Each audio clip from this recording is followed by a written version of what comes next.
ससुराल आया जिन। पता नहीं कब वो दिन आएगा जब इस पुराने मकान की जगह नया घर बनेगा हमारा। चिंता ही रहती है कि जैसे ही बारिश के दिन आएंगे घर से पानी टपकने लगेगा, फिर तो हमारे सारे अनाज भी भीग जाएंगे और घर में रहना मुश्किल हो जाएगा। हर बार का यही हो गया है। अरे माँ, तुम क्यों इतना चिंता करती हो? जैसे इतने साल बीते वैसे ही कुछ दिन और सही, फिर हम जल्द ही ये घर बनवा देंगे। फिर तुम आराम से उसमें निश्चिंत रहना। बारिश क्या, बारिश की एक बूंद भी नहीं पड़ेगी तुम्हारे घर पे। हाँ माँ जी, मेरी इनसे भी बात हुई थी। अब ये कुछ महीने में घर आने ही वाले हैं। फिर जैसे ही आ जाएंगे घर पे तो ये और देवर जी मिलकर नया घर खरीद लेंगे माँ जी। फिर सारी चिंता ना आपकी खत्म हो जाएगी। ये है गुप्ता परिवार, जो कि अपने पुराने घर से बहुत ही परेशान था। लेकिन इनका बड़ा बेटा विदेश गया हुआ है और उसका इंतज़ार हो रहा होता है कि कब वो आए और दोनों भाई मिलकर नया घर बनवाए।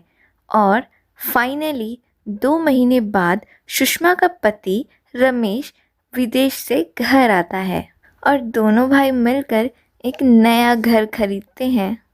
क्यों माँ, अभी तो खुश हो ना। देखो, इतने साल की मेहनत आज रंग लाई है और आज हम अपने नए घर में बैठे हैं। सारी पूजा सब कुछ बहुत ही अच्छे से हो गया माँ। अभी तो खुश हो ना तुम। अब तुम्हें बारिश की चिंता करने की भी कोई जरूरत नहीं है माँ। हाँ बेटा, आखिरकार मेरा बुढ़ापा अब अच्छे से बीतेगा। जो काम मैं और तुम्हारे बाबा नहीं कर पाए वो आज तुम दोनों ने कर दिया।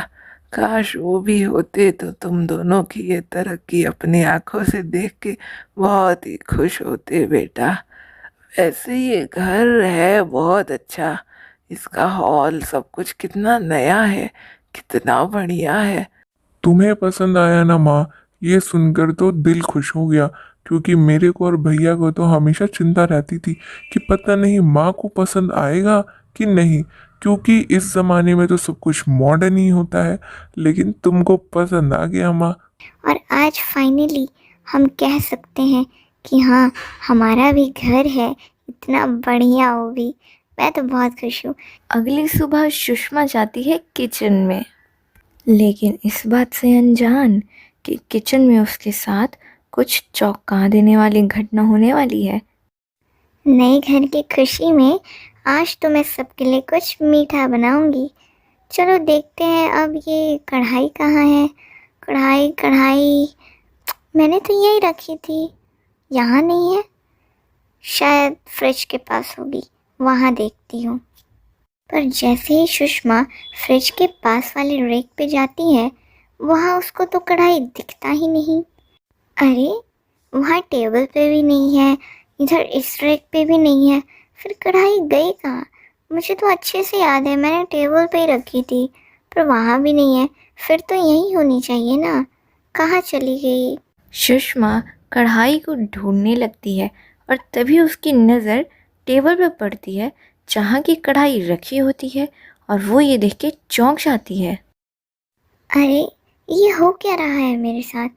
उस टाइम देखा था तो कढ़ाई यहाँ नहीं थी और अब कढ़ाई वापस से यहाँ है। मेरा तो लगता है जैसे सर चकरा रहा हो, वो भी सुबह सुबह। जैसे ही सुषमा कढ़ाई के पास आती है, अरे ये क्या हुआ? कढ़ाई तो हवा में उड़ने लगती है और ये नज़ारा देख के सुषमा तो चौंक ही जाती है। अरे अरे, ये क्या हो रहा है? माँ जी, रमेश, माँ जी, देवर जी, ये देखिए। अरे हाँ। और किचन में उड़ते हुए कढ़ाई को देखकर सुषमा बहुत ही डर जाती है और सुषमा तुरंत ही दौड़कर हॉल में जाती है। रमेश, रमेश, पता है अभी किचन में क्या हुआ? मैं किचन में गई ना तो बर्तन हवा में उड़ने लगे। रमेश, ये सब क्या हो रहा है? ये घर में ना जरूर कुछ कुछ तो गड़बड़ है। बर्तन खुद से कैसे उड़ सकता है? अरे अरे, सुषमा पहले शांत हो जाओ। ये क्या हो गया है तुमको? इतना डर क्यों गई हो? और ये क्या बक रही हो? ऐसा भी कहीं होता है भला? बर्तन भी कहीं उड़ते हैं क्या? तुम्हारा दिमाग तो ठीक है सुषमा। या नए घर के खुशी में तुम इतनी खुश हो गई हो कि तुमको चीजें हवा में ही दिख रही है। अरे जमीन पे रहो सुषमा। घर ही बना है, महल नहीं बना हमारा। हाँ भाभी, ये आप क्या बोल रही हैं? बर्तन भी कहीं उड़ता है भला? जरूर आप ना अच्छे से आराम नहीं की है। इस नए घर की एक्साइटमेंट में आप इतने ज्यादा खुश हो गई हैं कि आपका शरीर थक गया है लेकिन मन नहीं थका है। इसीलिए ना आपके साथ ये सारी चीजें हो रही है। आप थोड़ी देर आराम कर लीजिए, सब सही हो जाएगा भाभी। चिंता मत करिए, ऐसा कुछ भी नहीं है। और सुषमा अभी इस सदमे में ही थी कि आखिर किचन में हुआ क्या। तब तक अगले ही दिन उसकी सास की मौत हो जाती है और सारा परिवार दुख में चला जाता है। ऐसे ही रोज़ आए दिन कुछ न कुछ घर में होता ही रहता था।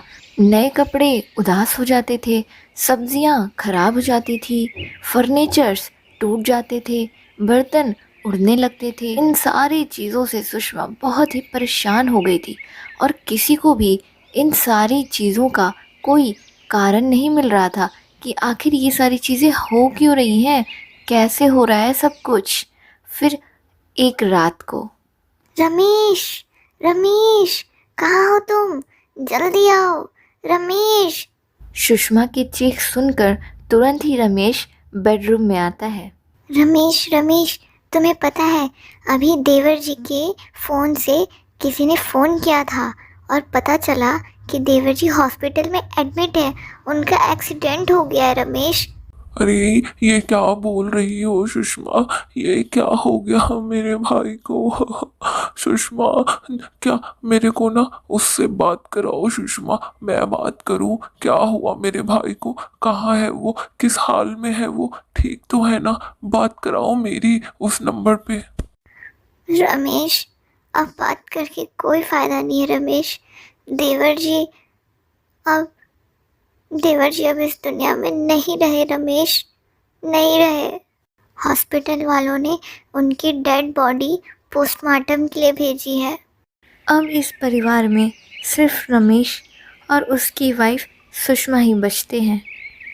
घर में घट रही ऐसी अजीबोगरीब घटनाओं और लगातार 2 मौतों के बाद सुषमा और रमेश दोनों ही बहुत दुखी हो जाते हैं और घर में सिर्फ दुख का माहौल हो जाता है। लेकिन वो कहते हैं ना, देर है लेकिन अंधेर नहीं।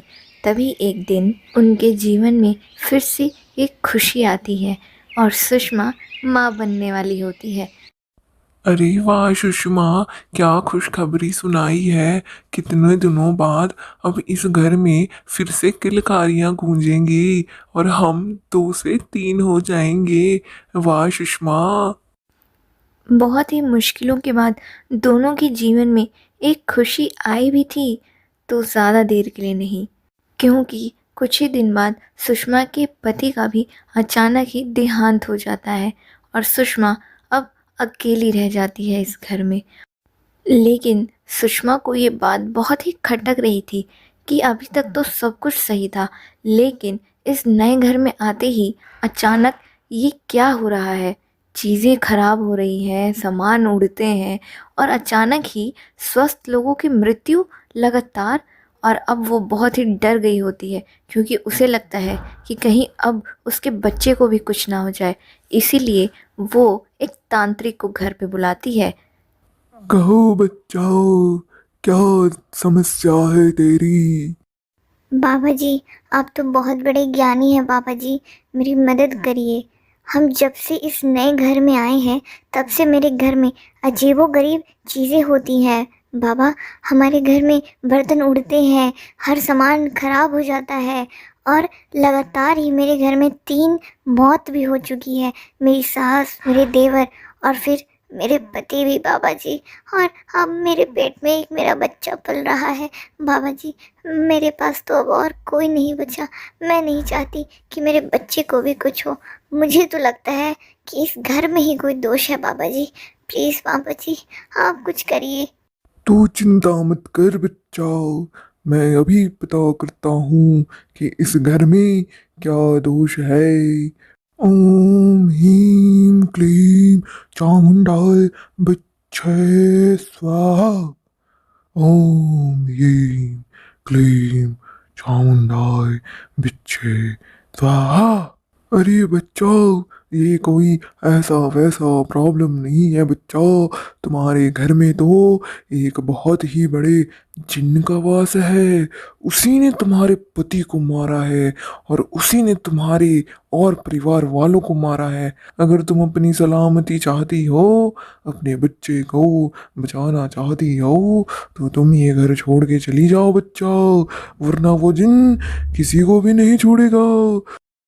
घर में घट रही अजीबोगरीब घटनाओं की वजह से सुषमा को तो पहले से ही शक था कि घर में ज़रूर प्रेत आत्मा का वास है।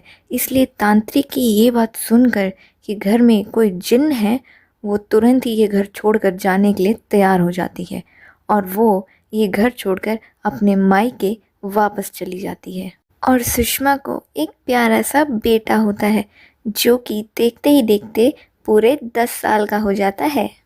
अरे रिंकी, पिंकी, मुझे भी खेलना है, मुझे भी खिलाओ ना। नहीं नहीं, मैं तुम्हारे साथ नहीं खेलूंगी रोहित। मेरी मम्मी ने मना किया है तुम्हारे साथ खेलने से। हाँ हाँ, मैं भी नहीं खेलूंगी। मेरी भी मम्मी ने मना किया है तुम्हारे साथ खेलने से। उनका कहना है कि तुम्हारी मम्मी ना बहुत ही मनहूस है। उनके ना घर वाले उनके जाते ही मर गए थे, और अब अगर हम तुम्हारे साथ खेलेंगे तो हमें भी कुछ हो जाएगा, इसलिए हम तुम्हारे साथ नहीं खेलेंगे। तुम और तुम्हारी मम्मी बहुत ही मनहूस हैं। और मेरी मम्मी भी बोलती हैं कि तुम भी मनहूस हो। तुम्हारे जन्म होने से पहले ना तुम्हारे पापा मर गए थे। तुम मनहूस हो। हम तुम्हारे साथ नहीं खेलेंगे, नहीं खेलेंगे। तुम जाओ यहाँ से। बेचारा रोहित, बचपन से ही इसका कोई दोस्त नहीं था क्योंकि सब इसे मनहूस ही बोलते थे। लेकिन अब तो एकदम हद हो गई थी। बेचारा रोहित सबके मुंह से ये बात सुन के बहुत थक गया था और बहुत दुखी हो गया था। वो दौड़कर अपनी माँ के पास जाता है और बोलता है, माँ माँ, आज तो तुम्हें बताना ही होगा माँ। मैं तुमसे हमेशा पूछता हूँ पर तुम मुझे कभी भी नहीं बताती हो, और मेरे सारे दोस्त मुझे चिढ़ाते हैं। सब बोलते हैं कि मैं मनहूस हूँ। तुम मुझे बताओ ना माँ, पापा कैसे मरे थे माँ। अरे बेटा, तू उन सब की बातें क्यों मानता है? वो सब तो बुद्धू हैं, बच्चे हैं, उन्हें क्या पता। पर तुम तो समझदार हो ना बेटा। नहीं माँ, तुम हर बार की तरह मेरी बात टालो मत। आज तो तुम्हें बताना ही होगा कि पापा कैसे मरे थे माँ। रोहित के आंसू देखकर और उसके जिद देखकर सुषमा को सब कुछ सच बताना ही पड़ता है। आखिर वो कब तक ये सब छुपा के रख सकती थी उससे। बेटा, हमारे उस घर में ना एक बहुत ही बुरा जिन रहता है, और उसने ही तुम्हारी दादी, तुम्हारे चाचा और तुम्हारे पापा को भी मारा बेटा। और अगर हम यहाँ नहीं आते ना नाना के यहाँ, तो तुम्हें भी मार देता। इसीलिए हम सब उस घर को छोड़कर यहाँ आ गए। रोहित को ये सारी बातें सुनकर उस जिन पे बहुत ही गुस्सा आता है और अपनी माँ को खेलने का बोलकर रोहित अपने उस घर के लिए रवाना हो जाता है। हमारा इतना अच्छा घर है, मुझे तो पता ही नहीं था। सिर्फ इस जिन की वजह से हमें अपना घर छोड़कर नानू के यहाँ रहना पड़ रहा है। और इस जिन ने मेरी दादी को मारा था ना, मेरे घर वालों को मारा, मेरे पापा को मारा। इसको तो मैं नहीं छोड़ूंगा। आ जाओ जिन, कहाँ हो तुम। तभी कुछ देर बाद वहाँ जिन आता है। हा हा हाउ। अरे, ये इंसानी खुशबू कैसी है? मेरे रहते इस घर में इंसान आया? कौन है? बाहर निकलो। कौन है दुष्ट जो मेरे घर में आया? सामने आओ, वरना मैं तुम्हें भस्म कर दूंगा। तभी रोहित जिन के सामने आ जाता है। इधर उधर क्या ढूंढ रहे हो जिन? यहाँ हूँ मैं हूँ रोहित। अरे बच्चे, तेरी इतनी हिम्मत कि तू मेरे घर में आया। तू जानता भी है मैं अल्लाह का जिन हूँ। तेरे को मैं कच्चा चबा जाऊंगा। तू मेरे से डर। निकल जा, निकल जा इस घर से, वरना मैं तेरे को जिंदा नहीं छोड़ूंगा। अरे जिन अंकल, आप तो एंग्री मोड में चले गए। मेरी बात तो सुनिए। मैं आपके लिए ही यहाँ आया हूँ। मैंने ना आपके लिए एक बहुत ही अच्छी खीर बनाई है। एक बार चख के तो देखिए। ठीक है, हम तुम्हारा खीर खाएंगे, लेकिन अगर ये खीर मुझे अच्छी नहीं लगी, फिर मैं तुम्हारी जान नहीं बख्शूंगा बच्चे।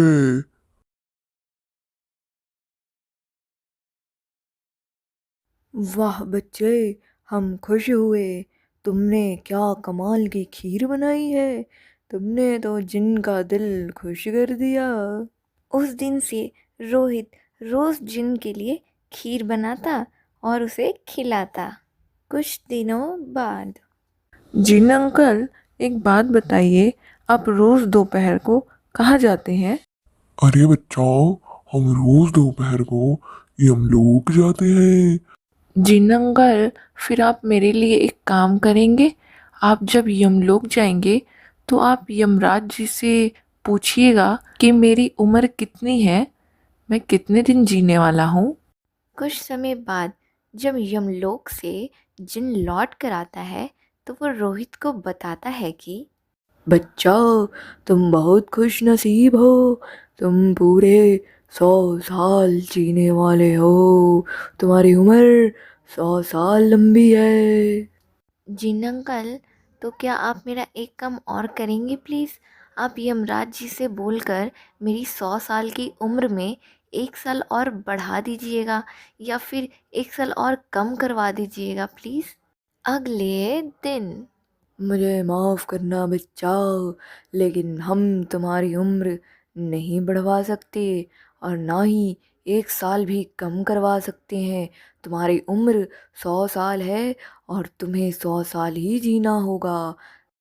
इतना सुनते ही रोहित को और भी ज़्यादा गुस्सा आ जाता है और वो एक जलती हुई मशाल लाता है और जिन के पीछे दौड़ने लगता है। अरे ये क्या, तुम ये जल्दी हुई मशाल लेके मेरा पीछा क्यों कर रहे हो बच्चे?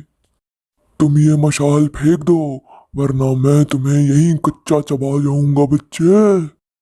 अरे तुम क्या मेरे को कच्चा चबाओगे? मैं ही आज तुमको नहीं छोड़ूंगा। तुमको क्या लगता है तुम डराओगे और मैं डर जाऊंगा? जब मेरी उम्र 100 साल है और उसमें 1 साल कम हो ही नहीं सकता और 1 साल बढ़ ही नहीं सकता, तो तुम मेरा क्या उखाड़ लोगे? तुम मेरा कुछ भी नहीं कर सकते। मेरी उम्र 100 साल है और मैं 100 साल जीऊंगा। इसलिए तुम हो जिसे इस घर से जाना है। तुम्हारी भलाई इसी में है कि तुम ये घर छोड़कर चले जाओ, वरना मैं तुम्हें इस आग में जला दूंगा। और आग से डरकर जिन वहाँ से वो घर छोड़कर चला जाता है। ऐसी और भी कहानियों के लिए चैनल को सब्सक्राइब करें। लाइक शेयर और कमेंट करना ना भूलें।